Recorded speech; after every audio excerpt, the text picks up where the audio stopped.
Hello, this is my new painting, the newest painting I got. It's called, I don't know exactly yet, it's called Side Pocket Evens because, well, we got a couple side pockets here.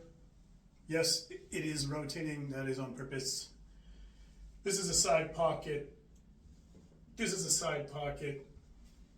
These are all even balls, and the whole thing is an exercise in momentum, like visual momentum. When I paint these types of paintings, I actually want the viewer to travel along the roller coaster like forever. I call it an infinity loop. So basically that is me. You want to see a little close up. So I painted myself in there some abstract colorized face paint because all the balls of a billiard there's plenty of colors, right? So it's like, you know, breaking a rack, but anyway, let's consider that a metaphor. You hit the first ball. Now, normally it is going in order 2, 4, 6, 8, 10, 12, 14, and so on. But I started off with 10 because that's also like in binary, that's like the number 2, right? So there's some stuff going on there. So technically I'm hitting 1, 0 first. And then this will go crack into the 12. The 12 will go up, hit into the 14, smash into the 2, hit into the 4, either sink or keep going into the 6, up into the 8. Now here's something I did on purpose, right? If this 8's coming down here, the positioning of that 10 is not exactly at the intersection of this and this. It's slightly downwards. So effectively, this would hit, like if you're playing pool, and that would go down, and it would start another loop. But if you don't want to see that, and you pretend that 8 goes past this or connects straight to that 10, it'll hit into this 6, which is also slightly this way, which would send it back again. Now the reason these paintings, I make them to rotate, is because things change as you're seeing it from a different angle. Including diagonal, not just 90-degree changes. So let's see the whole painting here. Now what's different when you're looking at this is the break and the cue ball is coming straight down, again going around. These things are getting hit into, but there's a change that happens if you keep rotating. What you'll see is, because sometimes I try to see, well, what would happen if you're actually going to move the other way, like as if this actually hit off of here and sent this one down. Let's say you're taking the roller coaster the other direction, right? You come this way, back around, all the way to the 12, and the 12's going to hit here. It would, because of how it's angled, you would say, okay, that might go back into this, but if you see it from this position slightly changed, you could knock it back down this way. So you can travel both ways. For me, it's fun because I like to rotate it and see it completely the other way around. See, what's interesting for me is now that it's upside down, because when I did it the front way, you know, from my shot downwards, it's clear that this is going to knock down here. If you completely rotate the painting, now it totally looks like, just because of the angles involved, it completely looks like to me that this cue ball is going to hit this 10 this way. The other way around, we just said, is going to go that way and around. So it's like starting the roller coaster in a different direction, which is really fun for me because, like, I like to have, this is just completely still painting, but your brain is like you're moving around the track.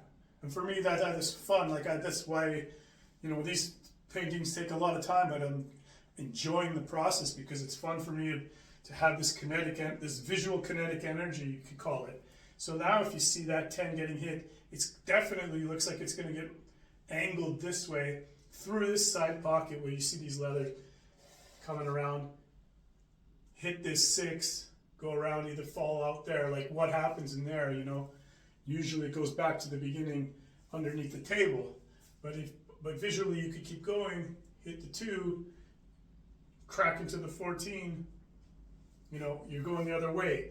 And then again, like I said before, if this goes here, it hits into that 10 and you're going again. It's like it never stops.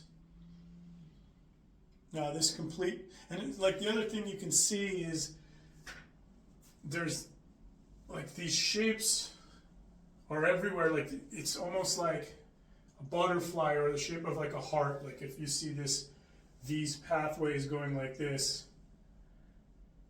they're convoluted in the sense that but it looks like, you know, there are these shapes that aren't really there because they cross over. Let's go like that. Yeah, that's essentially what I wanted to show.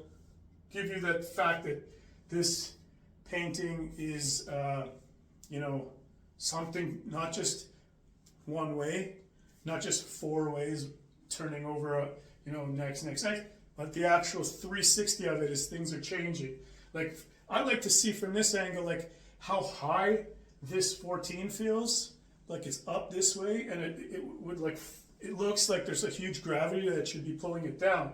So effectively, like a roller coaster, doesn't fall because it has momentum that's keeping its kinetic forces going, whichever way it's traveling to you, this way or that way. But it's pulled up at the top. But it's like that, like this. Obviously, the size of the balls are different because they're nearer and farther away from where you're looking from.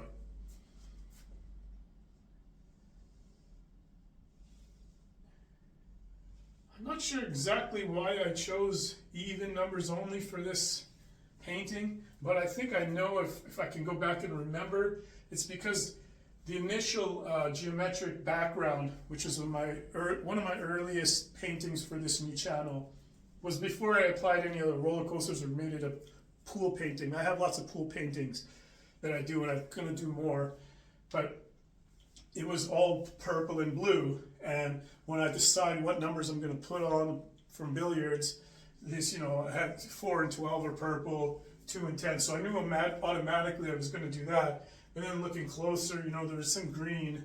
And effectively, like, that's it, because, like, there is no like every number that's on it, that's like a high ball, a solid, 2, 4, 6, they have their counterpart in the stripes. 8 numbers bigger, so 4 plus 8 is 12, 6 plus 8 is 14, and 2 plus 8 is 10, but there is no 16, right? And that's what's kind of interesting about the 8 ball, is the 8 ball doesn't have its pair because there's only 15 stops, doesn't go to 16. And when you're playing solids and stripes, it's the divider, right? You got to hit the 8 ball last.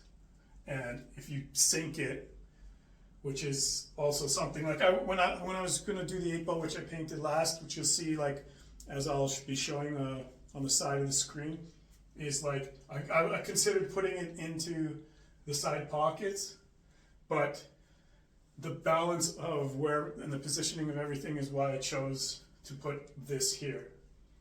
And then you can see from my face that I put all these colors that are from there in the cheekbones and the eyes and everything. So it's all fun like that. Anyway, thanks for watching. I plan to do some more of these pool paintings, so if you like pool or you know anybody who does, send them the channel or let me know what you think.